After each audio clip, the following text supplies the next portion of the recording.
Hello, hello, hello. I am Chelsea. And I'm Sammy, and this is Deepish. Welcome, you guys. Today's episode, we are going to be talking about the loss of Sammy's mom and kind of discussing grief. So we did want to give a quick disclaimer that we will be discussing death, hospitals, COVID, and the loss of a loved one. So we just wanted to let you guys know that. Mm-hmm. But okay, so how are you feeling? Feeling good. I mean, this is such an honor to be able to share my story, and it's so hard but also so special to me and something I hold very dearly.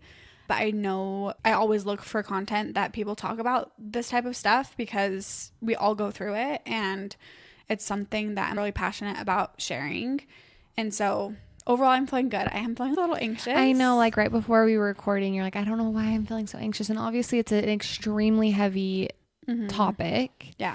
But I'm excited to get into this with you about the loss of your mom. I feel like you have really been in the trenches with this relationship with grief for a while now. And I do see you kind of coming out of that. And I think that you have a lot of wisdom to give others going through this. So I feel like this will be a hard episode, but also really good for you to kind of map out your experience and then finding yourself coming to terms with your relationship with grief. Oh, I agree. So let's start by just tell us a little bit about your relationship with your mom. Yeah. Well, you knew my mom. So yeah, Mama Warner. You can chime in. Mama Warner was so special. And it's so hard because when people die, a lot of people will almost highlight them or, oh no. I'm sorry. 5 minutes in and I got tears. We should have grabbed tissues. I know. I'm sorry. No. Go. I know. Okay. So when people die, a lot of people will highlight a lot of their good qualities and forget about the bad. But genuinely, I don't feel like there is any filter put on my mom after she died. She genuinely was the best. Mm-hmm. And I look back on her life and I'm like, she was such an amazing mom and put everyone above herself, which makes me almost feel guilty because I'm like, oh, you should have lived so much more life. You should have done more for yourself. And yeah, I feel like her passion was her family 1,000%. And she almost did it to a fault in not putting herself first, you know? They say put your oxygen mask on before you can help others. And her oxygen mask was off and she was helping everyone with everything else. And I think a lot of people would say that about their mom, but seriously, my mom was the best. 1,000%. So we were super close. When I was born, I'm the youngest of 3. I was her baby girl, and I had this weird attachment to my mom. When she would leave when I was little to go on a date night or go to work, I would literally run down the street screaming, I want my mom. So many home videos of me just crying. More a mama's girl, not a daddy's girl. Yeah, 100% a mama's girl. And I had detachment issues from her. I remember there was this one time they went up to my cabin and I was like, okay, Mom, will you promise you'll look at the moon tonight and we'll both look at the moon? I was so cheesy and weird with my mom. I just loved her so much.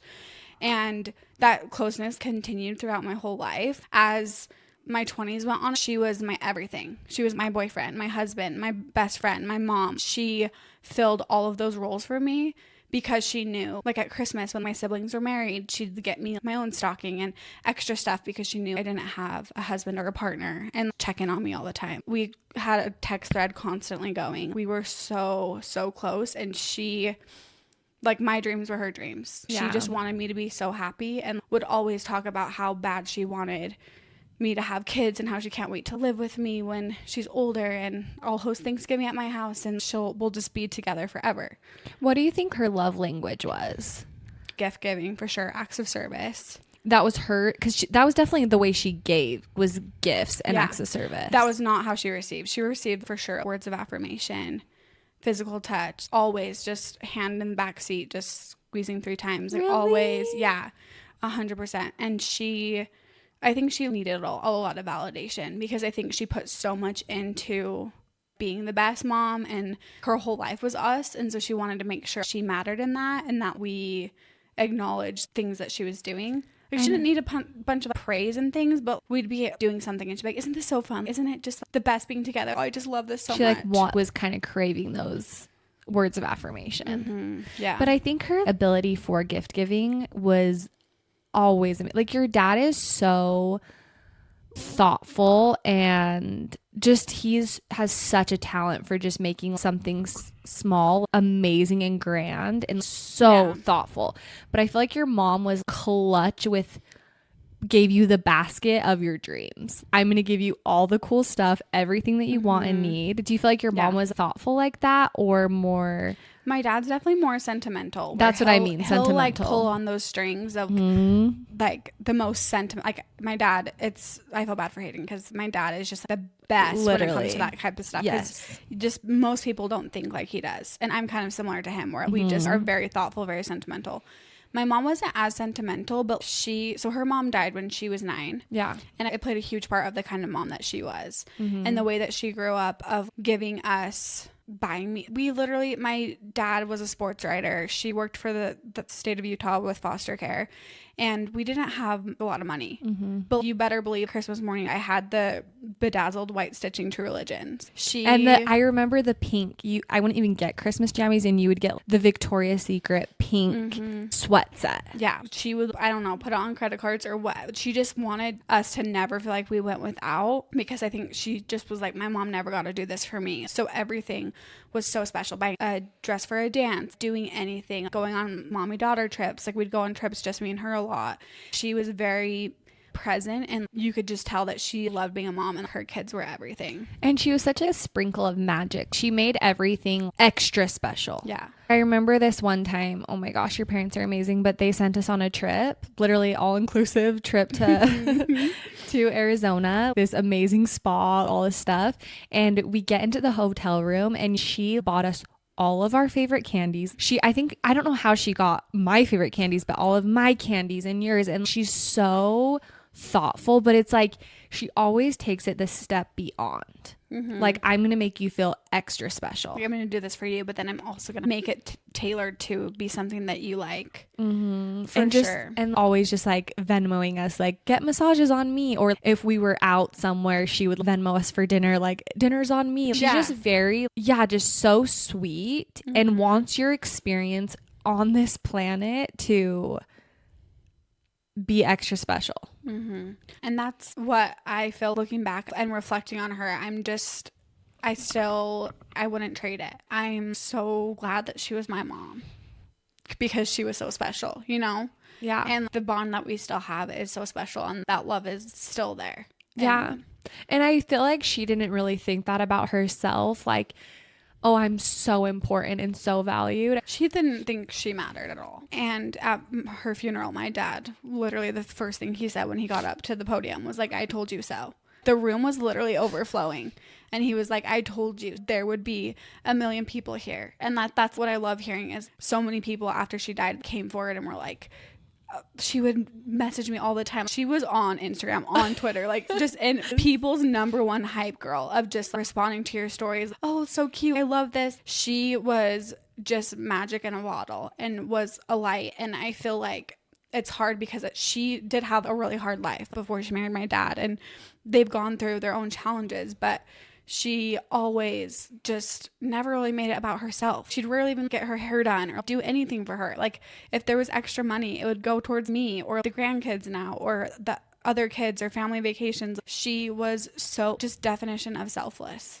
I know. And it's so crazy because it's like within her kind of quote unquote losing herself in her family, that became her legacy. And it spilled over to someone that met her later in my life. It's not even like we were childhood best friends, but later in my life, she kind of took me into and was always my biggest cheerleader as far as if I would post something or do anything. Like, she was the type of person to always literally be the first one to comment. Yeah. And she loved to love. And I hope that wherever she is now, she understands the impact that she had on not only her daughter and her family, but also the random friend, you know? Yeah, totally. And that's the thing, is now looking back and I look at her life, it's changed so much of how I live my life, because I see the journey she was on and all of the things she did and all the things that she didn't get to do But I'm like, she nailed it on the head with what mattered. Exactly. And here's my thing too. I feel like you have adopted so many. You always had a lot of her qualities, but I feel like you've leaned into a lot of her traditions. Yeah. And that alone shows how hard she went and her priorities. Yeah. For instance, every year she used to make chocolates. And you've now adopted that tradition, and tell us how hard that is. It's so freaking hard. And she would make them for what? Your family or neighbors? And like neighbors and friends, yeah. But she was very intentional. That's why I'm so big on holidays and like celebrating half birthdays, because she was so intentional on making those traditions because of everything that she'd been through, and because she just felt so lucky to be a mom and to have kids and have the opportunity to make those. And so chocolates was something that she was like, I want you guys to carry this on. This is something that's super important. Traditions are important. You have really embraced that in such a beautiful way. Literally, even like, here's all of her aprons. Let's wear them while we're making chocolate. You've really taken on that glitter magic, your mom. And it is this snowball. Yeah. You know? And I think like I said, you've always had that, but because now you're trying to stay close to your mom and really amplify those things, you now are going to roll over and be that magic for other people, you know? And that's like the best. Me and my sister talk about this like when we were teenagers, and we'd be like, ew, you just reminded me of mom. You just did that, and that is so mom. Oh, Jeannie. But now the best compliment someone can give me, if someone is like, you look like your mom, or you remind me so much of your mom, I'm like, oh, seriously? That makes me biggest compliment. That is all I want to be. And she always used to say, as we'd grow up, she's like, well, I hope you take what we did with you and do better. I hope you're a mom like me, but better. And so I just can hear her in my head, be like me, but better.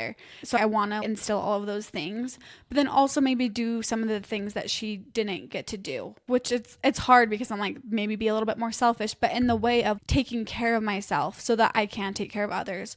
Or maybe I would be a happier person if I was just not sustainable. And I feel like she was just holding all of this weight on her shoulders her whole life because she wasn't putting her oxygen mask on. She wasn't helping herself. Obviously that would get to her in certain, obviously, you know, but she never let it show. No. And it just makes me sad now, because I always tell myself, I'm like, if she could come back for a day, I would take her on the most expensive vacation and be like, don't lift a finger. I will get everything for you. Just relax. I will make you the best food. I want to just take care of you. That's what I crave, is just like taking care of her. I know, but I feel like you crave that so desperately because she took care of you so much. It's like you want to repay that. But I think you did give her everything she needed from you. Yeah. Like, she needed to take care of you. That's what was filling up her cup. Yep. And you did spoil her, and you did go so hard for your mom. Yeah, I did. But now that I'm older and I'm more into a career, I'm making a lot more money. Like, there's so many things where I'm like, oh, I wish I could just take her on this trip, or I wish I could just do all these things. You get older and then you can kind of repay your mom. I know, that's for all the things she did for you. And I just don't really have that chance, you know? Yeah. And I think it is something, especially entering into your 30s, something switches a little bit where I worry so much about my mom. And I'm like, I want to take care of her. Yeah. And she's a huge priority in my life. And I think before your mom passed, you really needed her. 100%. But now you have a husband now, and you have your life and your house, all this stuff. It's like an experience you weren't able to have of that switching roles a little bit. Now you don't have to be my boyfriend and my everything. You can be my mom in that relationship, and to kind of see what that would have developed into. Yeah. Okay. So let's talk about around the time you lost your mom. So when was that? Explain kind of your experience of when she got sick and everything. Yeah, so it was end of July of 2021, and COVID was kind of done. Yeah, because it was 2021. So 2020, like March 2020, COVID had started, and then we made it through that whole being scared. Everyone was scared at that time of COVID, and then as the time went on, it's kind of like, oh, we've all gotten it by now. And so getting into the year of 2021, COVID was kind of on the back burner. We weren't even really wearing masks anymore, but then that Delta variant came out. Oh, yes. Okay. And so that one was a little bit more intense, but it was hard to know if you didn't have it or if you weren't really experiencing it. It was so hard. At that time, vaccines had just barely come out.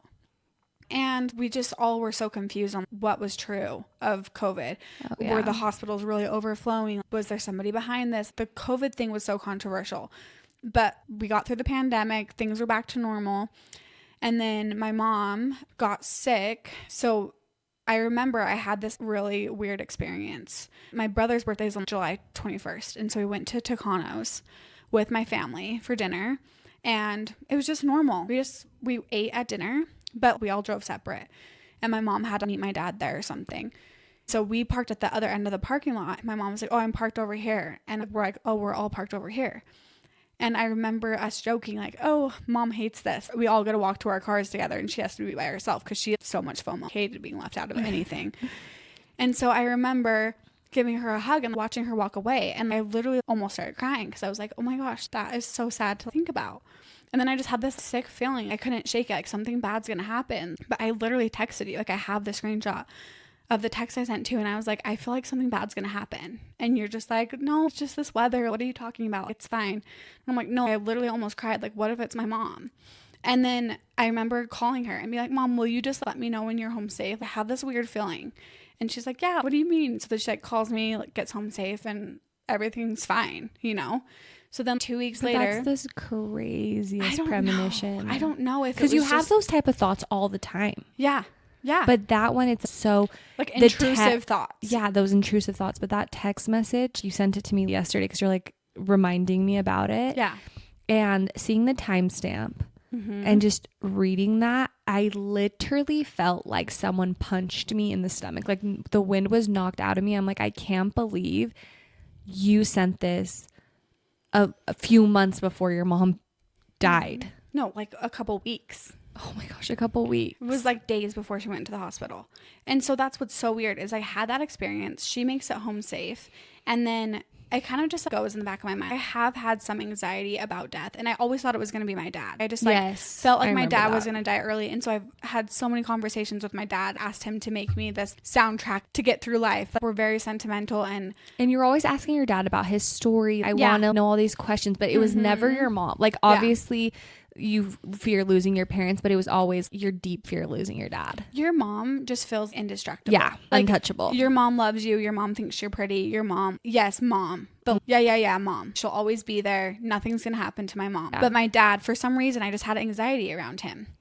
And so I feel like I've always had that anxiety, but I'm used to those thoughts coming in and kind of pushing them back out. So after that experience, moved on with life. So I remember I was at a friend's house and my dad texted me because my mom had been sick for a couple of weeks, but I remember my dad being like, yeah, mom's not feeling well. She's got some flu or something, you know? And so a couple of days before that, she asked me to like, go to the grocery store for her and pick up some stuff.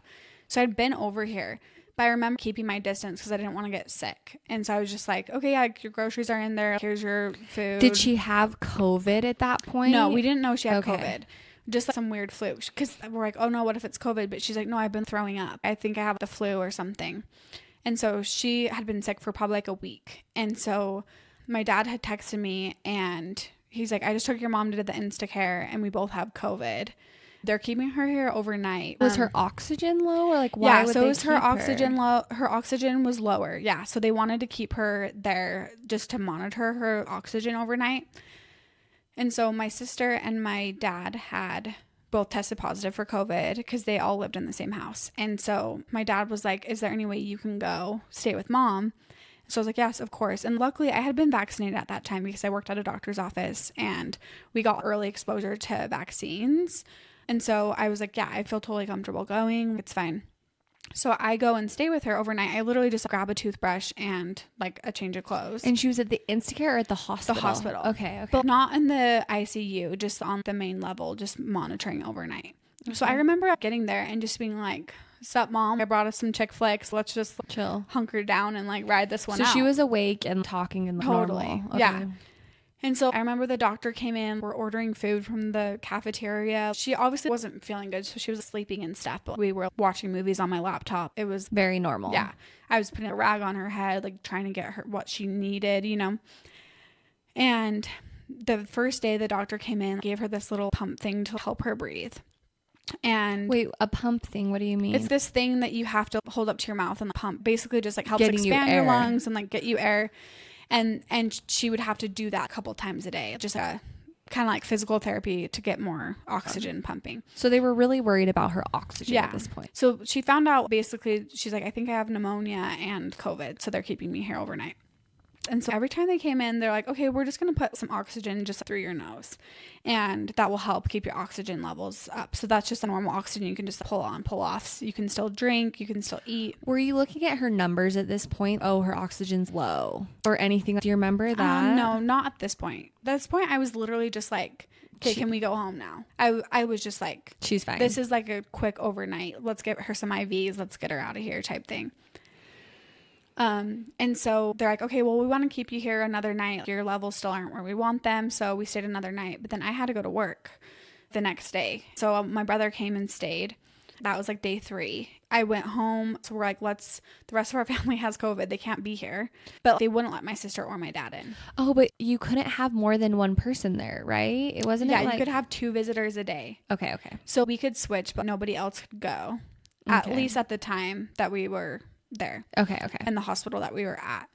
And so I go home. We kind of got on a schedule where he'd come, I'd go home to sleep, shower, come back. He'd go home to sleep, shower, come back. And I just basically had told my work, hey, my mom's in the hospital. They were nice about it. So at what point did you start getting nervous? So there was one night, I think it was like the 3rd or 4th night, I went home to sleep and shower, and my brother called me at like 3 a.m. and was like, they're moving mom up to the ICU. Her oxygen levels are getting pretty bad. There was a point before that I was in the hospital with her that they put this mask over her face that she couldn't take off. And I remember they were worried about her blood sugar. I was trying to order her lunch and they wouldn't bring her lunch. She'd literally be like, I'm thirsty. I need to take a drink. I would help her take it off, help her get a drink. But then as time went on, they're like, no, she can't take that off. And I'm like, well, how is she going to eat? She needs a drink of water. What do you mean she can't take that off? It was just this thing that literally sucks to her whole face. She hated it because she was very claustrophobic. This is her worst nightmare.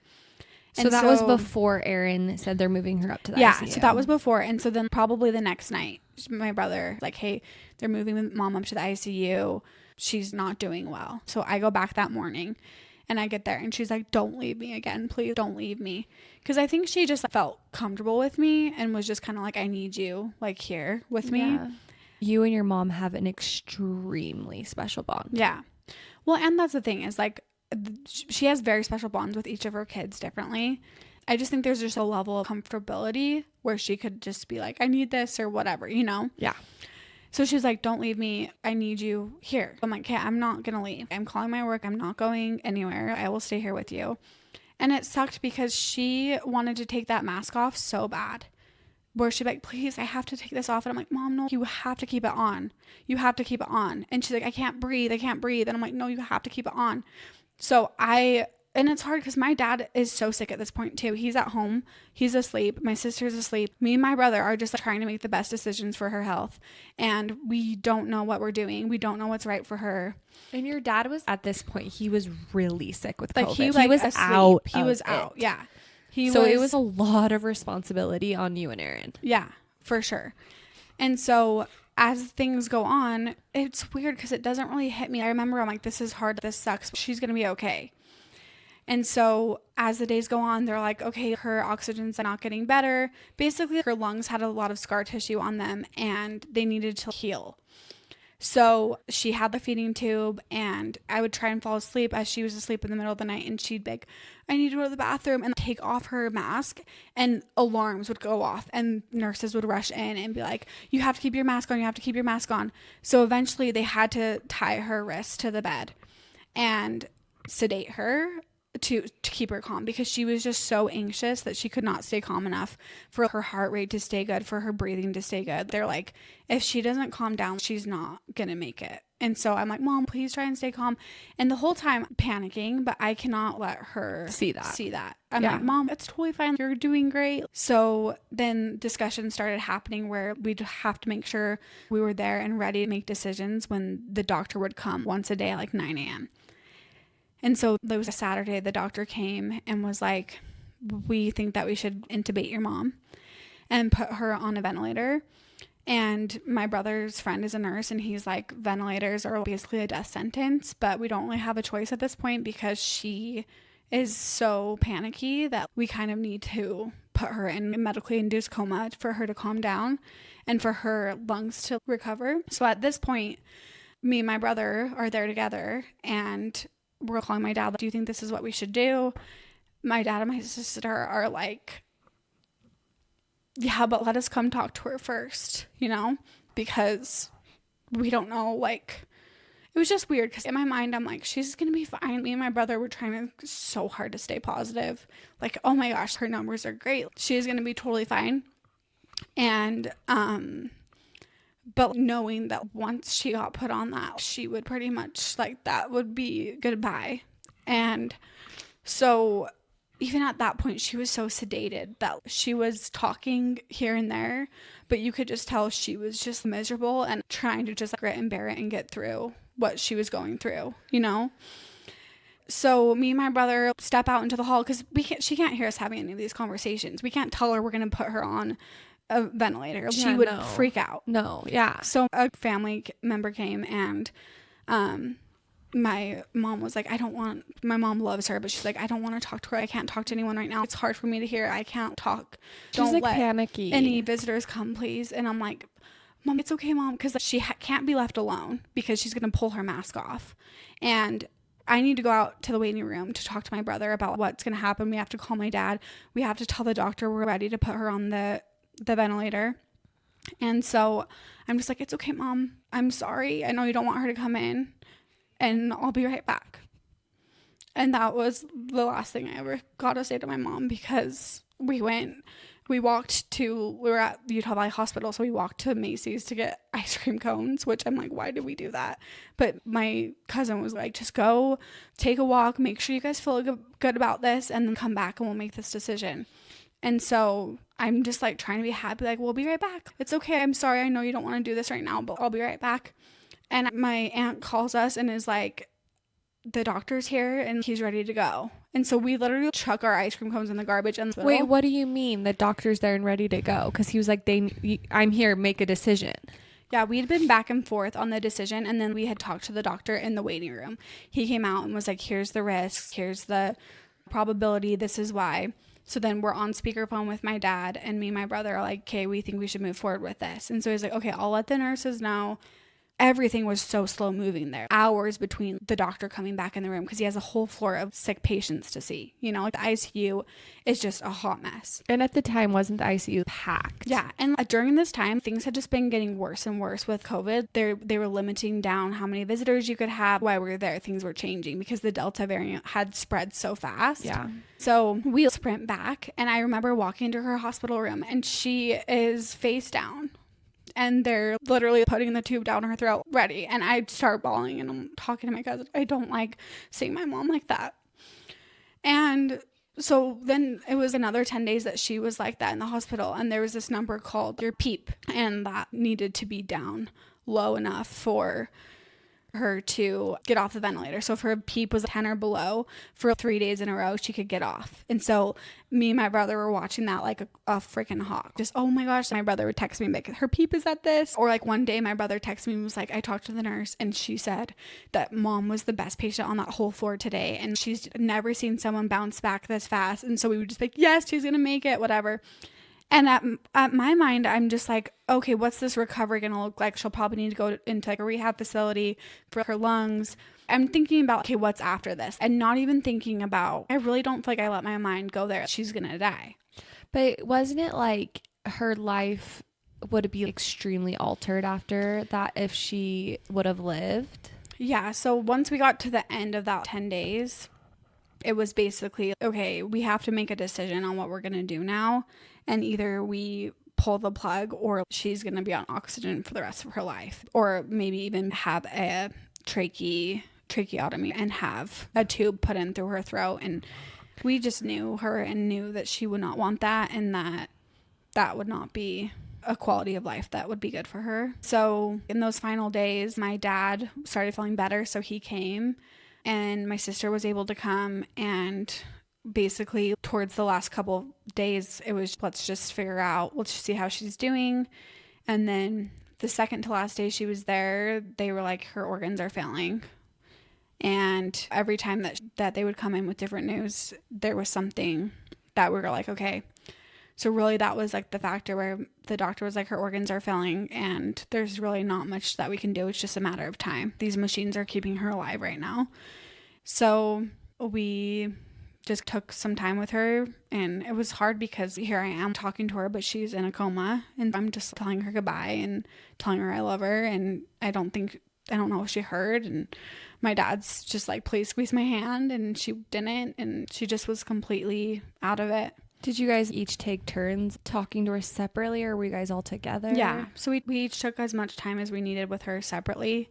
And then we had some time with her together. But it was crazy because after the last one of us went, we're like, okay, we're going to pull the plug now. And even before we could pull the plug, she was gone. She started going and her number started dropping. You guys didn't even pull the plug. Yeah. I mean, we did, which eventually made it. But second we got in there and we're like, okay, Mom, we're ready. It was like she was holding on for my dad and my sister to get there and for all of us to be together. And then just kind of let go. So you guys are all in the room with her as she's going. Mm-hmm. And then what? And then it's like her final breath. Yeah. Like, oh my gosh, images in my head that I'll have for the rest of my life. Literally just the person who gave me life, just watching her take her last breath. It's like, I wouldn't have wanted to miss it, but it's just so hard. And it sucks too, because I feel like I had to experience all of those deathbed things without being able to have a conversation with her on her deathbed. I couldn't be like, Mom, I love you. Thank you for everything. And her be like, I love you too. It's okay. We didn't even acknowledge that she was dying. I couldn't even acknowledge to her that, hey, this is it. It was just like, you're doing great. I'll be right back. Bye. And then it's so hard too, because there's a nurse in there with you. And she's like, okay, 8:42. I'm marking that as time of death. And I'm just like, okay. And then she's like, where are we sending her body? And then just no, there's like, they give you some time. Okay, take a few minutes, but we need to know where you want us to send her. And so then it's like, okay, now we have to figure out where her funeral is going to be, who's coming to pick her up, and here we go. So it's not even a moment of true consuming grief. It's like, there's shit to do. Yeah. We got to get it done. Yep. Well, because it's like, we can't leave here without knowing where she's going. I literally was like, oh, Nelson's Mortuary down the street. It's super pretty. I used to live by it. Should we do that? And my dad's like, that's great. It's right by East Lawn. That's perfect. Why don't we call them? So then I literally call and I'm like, hi, like my mom just died. Like, what, can we do our funeral there? And can you send somebody to pick her up? And they, of course, super nice, but you have never been through this type of stuff before. So you don't know what to do. So they came and picked her up, and then... So it's a few hours later. They come and pick her up? Yeah. Or... We had some time with her after she died, maybe 45 minutes, but after that, it's like, what is there to do there? We're just in the room with her body. Did, like, the energy in the room shift at all as far as how did the room feel? Yeah, it instantly feels like this emptiness. You would think that they would be there to kind of comfort you in those moments, but... It just really feel like it. Just felt kind of empty and cold. But at the same time, it was like, and I even feel guilty for saying this, but it was just like kind of some relief of just, oh my gosh, this is coming to an end. And I don't have to worry about you being tortured right here. You're free and you're okay. But it's so hard to process. Like, I just remembered, who do we tell? What do I even do? And we obviously need to, like, we post on our family Facebook page, or I'm going to post about her funeral or announce that she's gone or whatever. People had been kind of following her story. But then even then, it's like, hey guys, like, just wanted to let you know my mom died. Love you. Thanks for everything. It's just... like sick. Yeah. Just how do you even tell people? I was texting with you throughout the whole process, and you knew I was going to go in and say bye to her. It's like you were in on the nitty gritty of it all, but there's so much of those paths you just don't know how to navigate. Totally. Okay. So then they come pick her up, and then what's that week like? Because there's a week before her funeral, right? Mm-hmm. Yeah, I mean, that time I lived alone, and so it was just weird just going there. And you went home. I Like went to your to my apartment. apartment. Yeah. Sounded harder to come back here. Just at her house with like my dad and my sister. I would wake up and come here, but I needed that time to be alone, like get in the bath, like process, feel my feelings. And then I'd come over here. And it was like, okay. I remember that first night going home and just not even know, like I'd been back and forth at the hospital so much, and just coming home and being like, this is it. Okay, what does this look like? How am I? And those things don't even dawn on you. Like, what things are going to change about your life. It's just this big, massive change. But I'm like, oh my gosh, wait, we were supposed to go to Costco tomorrow. Oh my gosh, but what about this? Oh my gosh, she doesn't know how This Is Us ends. Just all these stupid things coming across my mind where I'm like, wait, but no, like, what about this? Just these trivial things that I'm like, oh no, she'll be there for that. No. And then your brain is malfunctioning and you're just like, no, no, no. She's rewiring where, yeah. where she once was, she's no longer there. And it's like, cannot compute. Mm-hmm. And like I said, we had been talking 24/7. Like we always had a text thread going. Literally always. So even just those next couple of days. Probably even just coming home from the hospital, it would have been a text like, hey, home safe, like going to bed. Yeah, like that. How are you doing, sweetie? I know that was a lot. How, like, no. Like just silence. Yeah.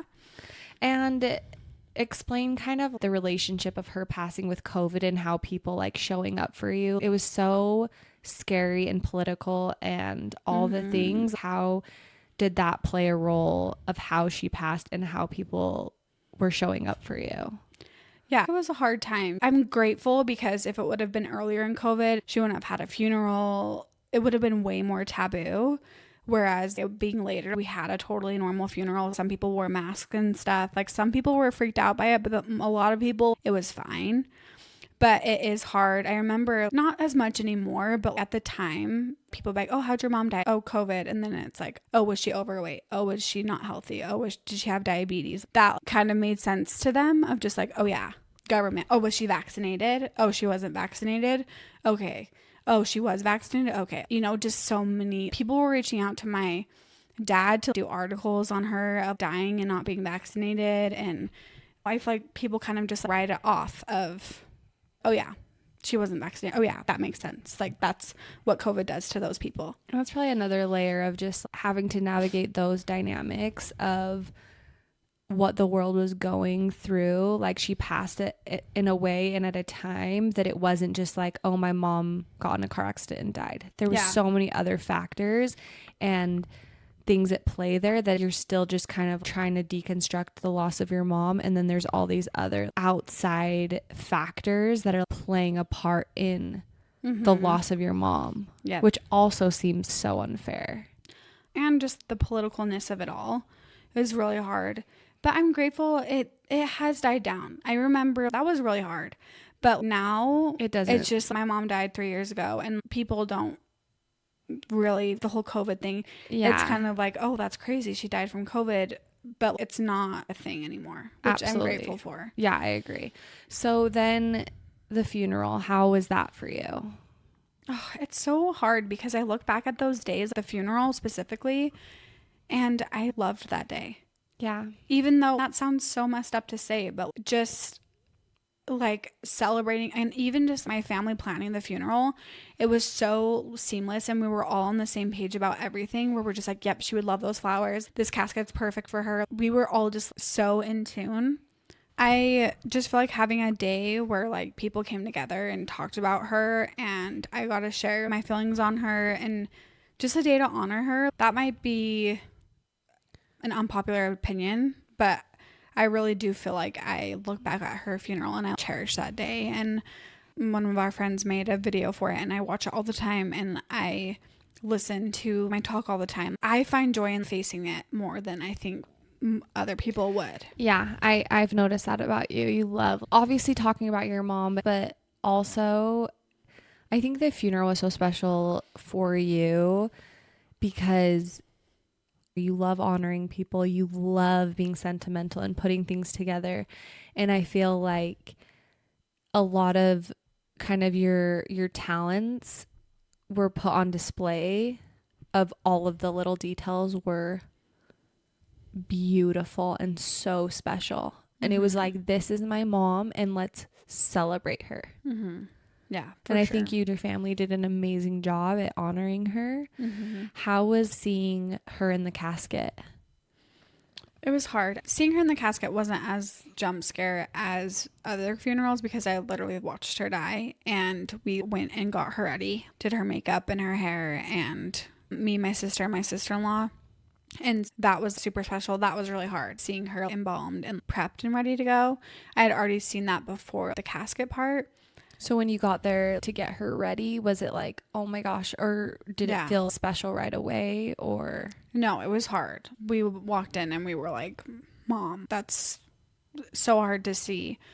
I don't know. It just still is just as sacred. Even thinking about people who work at like mortuaries and stuff, I'm like, you guys they were so good at just these, that like, we are honored to do this for you guys. We will make sure your mom's taken care of. They're just so nice and sensitive about what they're doing. And I feel like even just getting her dressed and all that stuff, I'm like, I'm laying her to rest. What an amazing woman. What an honor it is to get her ready for this, you know? Yeah, absolutely. Which it's so taboo, but everyone's gonna go through it, and it's just a weird, special, hard thing. And same thing, I'm grateful it could have been an open casket. I'm grateful for a lot of things that a lot of people don't get when they lose someone.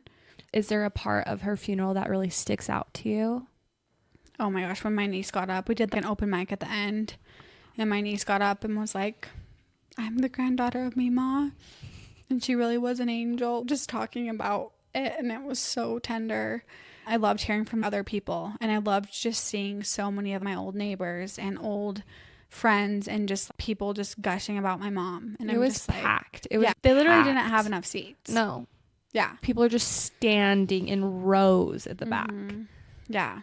And we did a little butterfly release up at her grave, and that was special. It really just, I think it was a great celebration of her life. Obviously so hard. Like, I did not want to leave the graveside because I cannot leave her here. That whole thing about her body being up there is so hard for me. When it's snowing outside, I'm just like, Mom, you're up there and it's cold. And it just is so hard for me to process that her body is physically up there. And so that was really hard leaving her there, obviously. And going home, I cried myself to sleep. It was such a hard day. But I feel like I can see the specialness in that day. And the day itself was a beautiful day. Amazing weather. Yeah. It was a very beautiful service. So I'm glad that she was able to have that and you were able to have that experience. So the funeral ends, and then when do you feel like that the true grief hits you in the face? Because so you had experienced loss and grief in your life before losing your mom. On minuscule scales. I told you my grandma.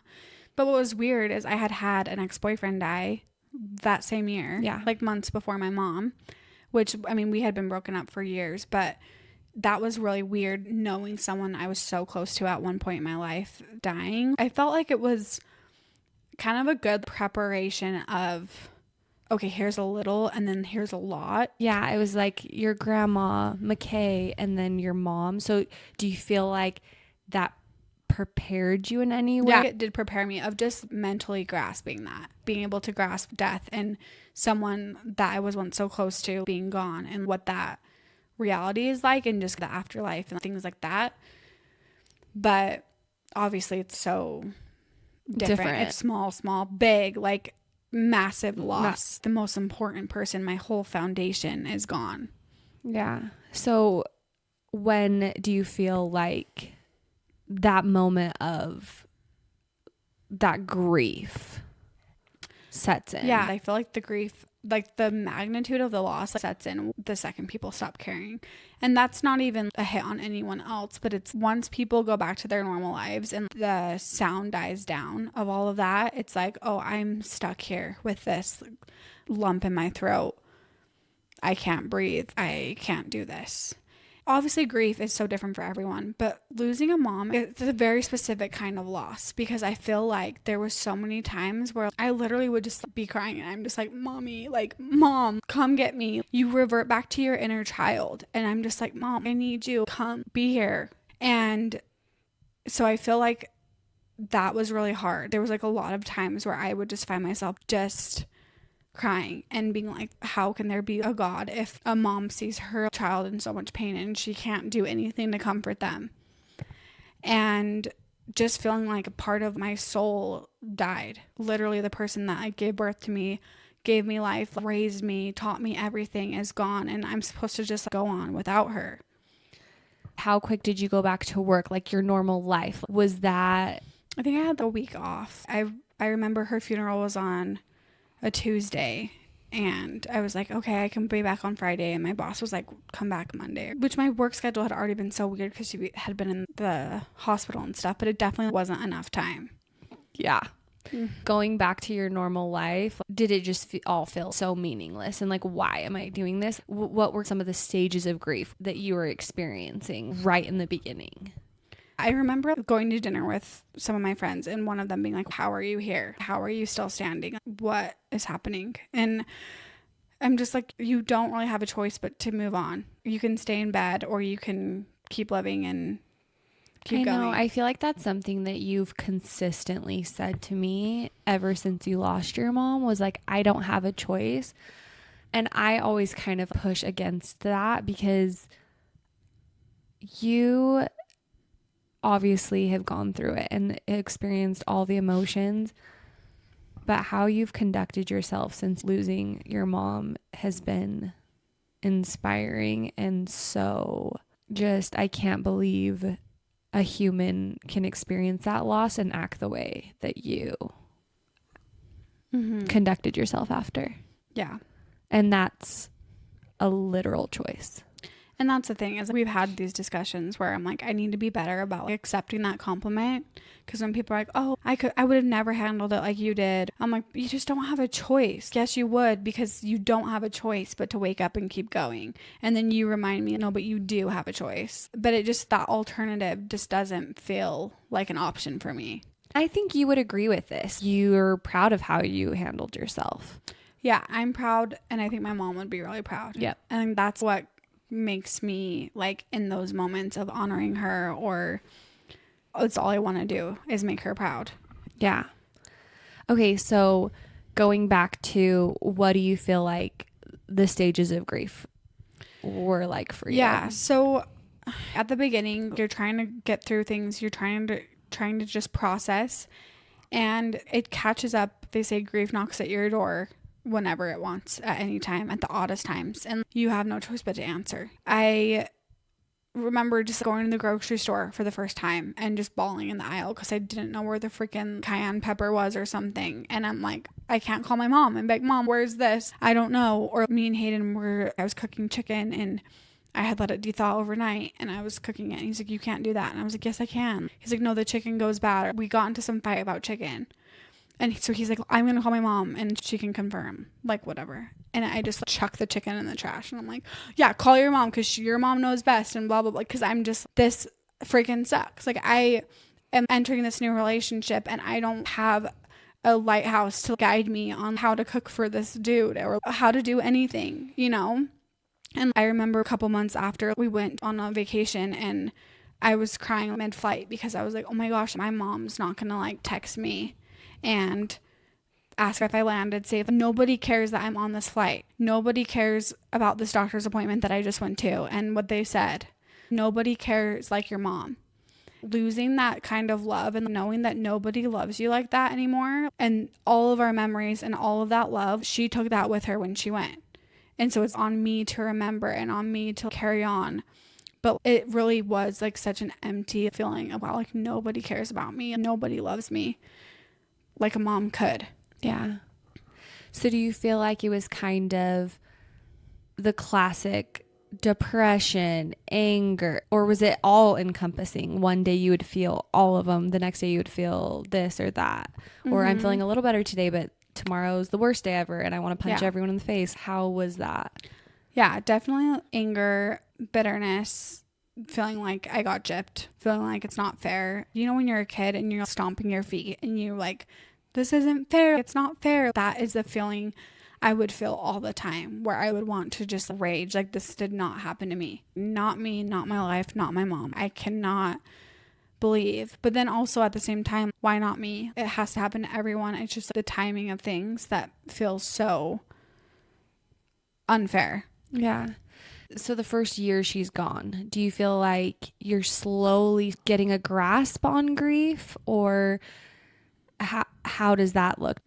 This isn't going away. Yeah. And I can do this. Yeah. Part of that is getting to know your grief a little bit. Okay, this is really hard and this is really sad. But I remember I would go for walks right after my mom died.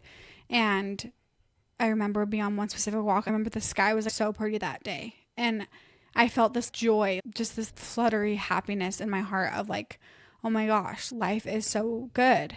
And I remember snapping out of it and being like, what the heck? Your mom just died. How could you think like that? And I'm like, no, this is part of it. There's this shiny side of the coin of grief of this is so beautiful. My mom and our relationship was so beautiful, and like that doesn't change. And what we have here is so special. And my grief is like, it's anger, it's sadness, it's bitterness, but it's also joy and love and all of that unexpressed love that you don't get expressed anymore. And it's something that I carry with honor. And I love I love when people talk about my mom. I watched this video once where this guy was like, I wish I had a scar on my face about my dad's death that people could see and be like, oh my gosh, like your dad died. Like, tell me about your loss. You've experienced loss. Let's talk about it, because I want to wear it proud and I want people to ask me about her and I want to share my grief because there is so much good in it too. And I think that having that realization, because I remember also going for walks, like TED Talks on grief and all of the stages and how am I going to get over this? I want to feel better.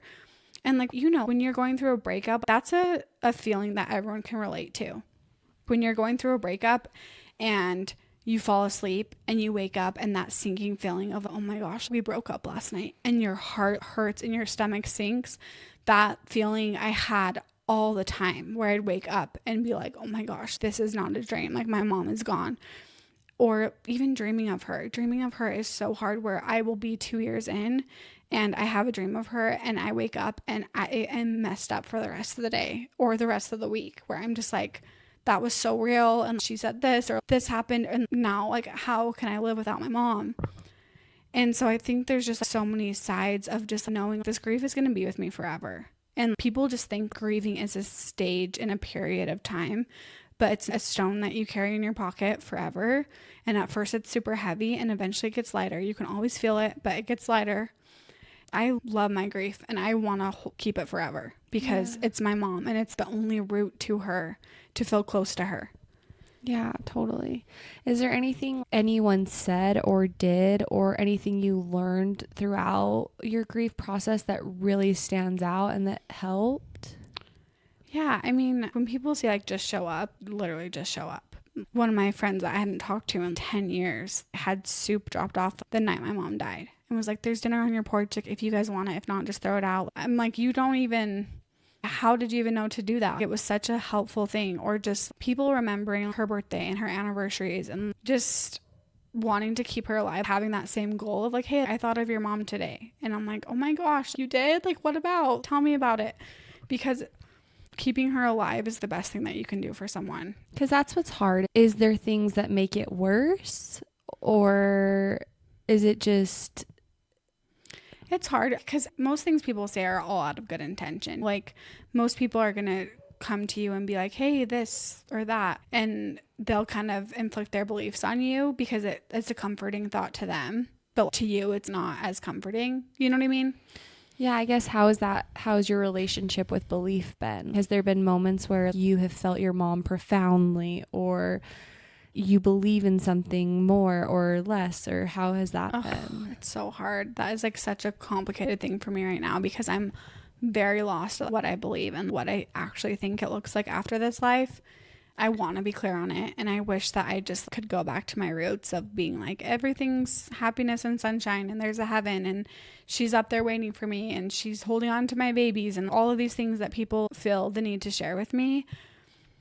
I would say about a year in, there was a lot of experiences that you were having that you felt connected and close to your mom, and maybe you were even just telling yourself all of these oh, I feel my mom, or I saw this recurring number, or I think this, or I saw this color. You were very looking for things. And also that was kind of your sign that your mom was there. And then I would say this last year, it's kind of like that's faded a little bit. And you're entering in this new phase of grief of there could be nothing. Mm-hmm. Yeah, it's so hard because there has been a lot where I like, it just really messes with your mind because you're like, how can I be so close to someone and have them feel so far away? How can I literally, and like I mentioned, she lost her mom when she was little. And I remember her always saying, my mom's never come to me, and her siblings or people would have experiences like, oh, I felt your mom today or whatever. She came to me and told me this. And my mom was always sad she never had that experience. And so I feel like if she had some control, she could.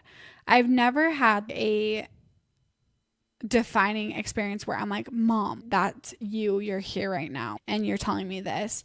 But there's been instances like I talk to her in the car all the time, and I'll literally just hold my hand out and squeeze her hand and be like, Mom, I'm this. Or it's almost like I pray to her where I'm just talking to her, telling her about my day, or like, help me, I need this. But then there's been stuff where certain songs have come on, or I've seen weird things that I can't explain. Oh my gosh. Tell so many about weird things. The J. Oh yeah, like even just barely over Christmas, there was a weird like scrapbook letter J on the floor the day that I found out that I wasn't pregnant. And I was like, what the heck is this? Where did this come from? Scrapbooked in what? I don't have scrapbooking supplies. It was stuck like a weird J from the 90s. I don't even know how to explain it. Like a sticker. Yeah. And I remember there was one time like I found, because like you hear people talk about signs. I'm always looking for signs. Like send me a sign. Me and Hayden talk about this all the time. But I found this coin that had the year of her birthday on it. And I remember when she first died, I'd always be like, oh, a penny on the ground. Let me pick it up. Look if it's 1967 or whatever. And so every time I would look, it wasn't. And then one time it was. But just like in your mind, it's so hard to process what that actually looks like. If she is in heaven, what does that even look like? And is she going to be the same? Are her hugs going to be the same? And will she have the same perspective as she did when she was here? And will she love me the same? There's so many things that were so like earthly about our relationship and our love and our bond. And now that she has that bigger perspective, has it changed for her? And what if she just doesn't? What if she doesn't exist? Or what if she exists in a different form? It's so hard to wrap your head around that. And I feel like if I were to talk to my family, like my dad or my brother or something, they would be like, Sammy, you know she does. How can you not believe that? How can you? And it's like, I know, but a belief is really hard to force. And so I'm just being transparent and honest of me having a hard time wrapping my head around if she's actually there. Yeah. And I think that this is part of that grief always going to be there, that relationship. It's only 3 years in. Yeah. This is a continuing, probably long-term process of grief. Yeah. Now it's like, what does happen? Mm-hmm. What is this? And maybe in a year, 2 years, 5 years, 10 years, it's going to look so different when you start having kids. Yeah. And those relationships and that mother love that you're eventually going to have, maybe that's going to change your perspective on things. I think just meeting yourself here right now and being okay with the unknown. I think that you have a pretty good relationship with the unknown right now. I think as an outside view, when you say things like, what if my mom's not here? It's nothing on the other side. I know deep down you don't. I know you feel her, you know? And also I look at your life, and since your mom has passed, and for me, maybe this is my way to process your grief, is your mom has given you so much. Like, your mom dies, and then your relationship with Hayden fits into place, and you get married, a year and a half later. Yeah. It's like you live in her house, your new job, all of these new things. It's amazing things for me. I'm like, I feel like your mom is still trying to give you those gifts and take care of you. And maybe that's, again, just my way of processing it and trying to make it okay in my mind that your mom's literally not here. But I feel like she is. Like, even just talking about her right now, I'm just feeling her love or a love, but it's like Mm-hmm. something's here tangible that I'm feeling, Yeah. you know? Like a special feeling. And yeah, it is hard because my perspective has changed a lot since she's died, in good ways and in bad ways, where it's like I know whatever happens after this, it's not going to be the same. If you were to lose a child or a spouse or a parent or whatever, it's like, yes, they might still exist beyond this, but when you see them again, if you see them again, or when you see them again, it's not going to be the same. I just know whether she's in her perfect form at 30 years old and she's all the things that they teach in church. Oh, and then this and everything's going to be perfect. We're all going to be whatever. That's different than how she was now. So many of like life, her story, that had so much to do with who she was and our relationship. And so it is going to be different. But then I look at it and I'm like, okay, it really has given me more of a purpose to be like, okay, that was her story and it ended so soon. What am I going to do about mine? I want to live life bigger and fuller for her and do all of these things. I see her life from start to finish and the purpose of her mom dying and then almost her dying and leaving younger kids behind and her dying at a young age and going to be with her mom. She was the first of 10 siblings to die and she was the youngest. It's crazy that then she's dies and then now I'm like, okay, my mom lost her mom, I lost my mom, I get to become a mom, hopefully. These weird things where it feels like part of the plan, like, okay, you're going to experience this, you're going to lose your mom, and then you're going to have to leave your kids, and these are going to be lessons for your soul or for your bigger divine purpose. It feels very divine. You wrote a book for your nieces about your mom's life. Yeah. That was so beautiful. It was basically like what you think her story of passing and then your mom getting to be with her mom, your grandma. Yeah. And but being like, I will still see you and I'll look at you on the big screen, my Mima big screen. And even you sending me that, it was healing a part of me. But do you feel like that still rings true to you? Or That's what's hard is that book is like best case scenario, of course, because it's for the kids. Like Mima's still at your soccer game, she's still at your dance recital, she's watching you and cheering you on. And when I do have kids, they will very much know who my mom is, and she's going to be this magical angel to them of like Mima. My brother and my sister have done such a good job of keeping her memory alive, and we do a lot around Mima. We talk about her a lot, and it makes me so sad that my kids aren't going to know her. yeah. And so that book is part of me writing them like best case scenario, you know? But I'm like, I don't know if life is a fairy tale. I don't know if the afterlife really is rainbows and sunshine and that she really does get to be a part of all of this. And like, it's okay. Like I'm gone, but it's totally fine. Like I'm still here. And like when I got married, that was so hard not having my mom there. And people are like, she'll be there, Sammy. She'll be there. And you're like, and I'm how like, no, do you but know? she won't. But she actually won't. Okay, we might be able to feel her. I did a lot of things to honor her. And I feel like when I do feel her and when I do, I'm like, oh, I had this experience, it's because I'm doing a lot in my life to feel her and to invite her spirit in. And I'm creating those moments where it's not like I've ever felt like I've been like driving the car and I get this warm feeling where I'm like, Mom, where a lot of people have recollections of those things. And I just don't feel like that's been something I've experienced. Maybe I will someday. But I just thought like the idea of losing your mom, you would think that you would feel them more or you'd feel them a little bit closer. Yeah. And like I said, I feel like this is a point in time with grief that you're experiencing. Mm-hmm. And I think that this is going to be a whole life of sitting with this. Mm-hmm. And I think you're doing an amazing job handling grief. And like you said, there's the devastating side and there's also the beautiful side. Yeah. What do you feel like you would give advice to someone that is dealing with loss? Like, is there something that you can think of advice wise that you would give someone? Mm-hmm. Yeah. I'd probably tell them that people say it gets easier. It doesn't get easier, but you'll get stronger. It's almost like your tolerance builds up and then you're still going to have day one days where you wake up and it's like you're back to day one And it's devastating. And that's what's so hard is I have those day one days sometimes and I want to text you or I want to turn over to Hayden and be like, my mom's dead. Like, but I'm sure people are so sick of hearing about it. But there's days that I have that I'm living it over and over again where it does feel really hard, but it's not always going to feel like that. You won't always feel like this. You will love again. You will laugh again. There's still times where I'm like, life is so good. And it's honestly crazy that life can be like Christmas can feel full and complete without my mom. I was like, everything good in life is ruined, but it's not anymore. The ache, it gets lighter. It doesn't go away. And I used to hate when people say that, like, it'll get easier, just give it time, but it does. And I think you have to really reframe your grief of turning the table, looking at the shiny side and knowing that you have to carry it with you.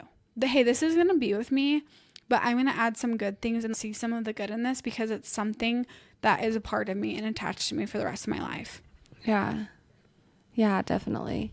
You've really gone through a lot the last few years with this experience. Mm-hmm. And this is really hard. Like even just from start to finish, kind of the last few years, we don't talk about her being in the hospital and losing her and her getting sick. I'm surprised how emotional I've been through this, like this conversation, but I think it's so powerful and I'm so grateful for your example and thank you for sharing this. Like, thanks for sharing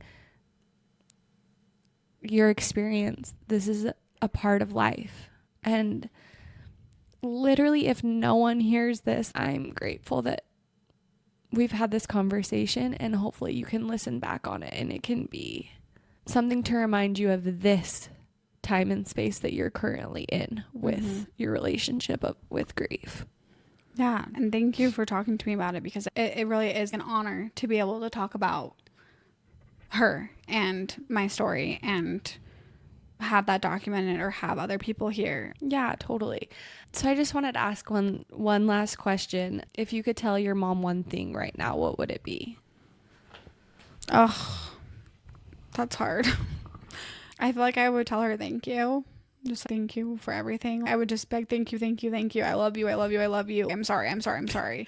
Sorry for what? Just, I mean, no matter how good your relationship is, you're going to have things. I think back to certain things when I was little that I'm like, oh, why did I do that? Or I was such a brat during this time. Or I didn't appreciate her enough, even though like I know she would beg, oh my gosh, yes, you did. Yeah. Stop. I was so lucky to have you as a daughter. And I know we're good. I don't have any regrets or anything, but there are a lot of things that I wish I could change and make perfect for her, you know? Yeah. But mainly it would just be thank you. Thank you for everything that you did for me. And I love you so much. I'm so glad that you're my mom, even if you can't be here anymore. I'm so lucky. So lucky. And Mama Warner, you are so special to so many people. And I'm grateful we were able to talk about her and honor her a little bit today. And too. I love you. Thanks for talking with me. Love you. And love you, Mama Warner. We love you, Mama Warner. Okay, well, we will talk to you guys next week. And thanks again, Sammy. Yeah, thank you guys. We love you. Love you. Bye.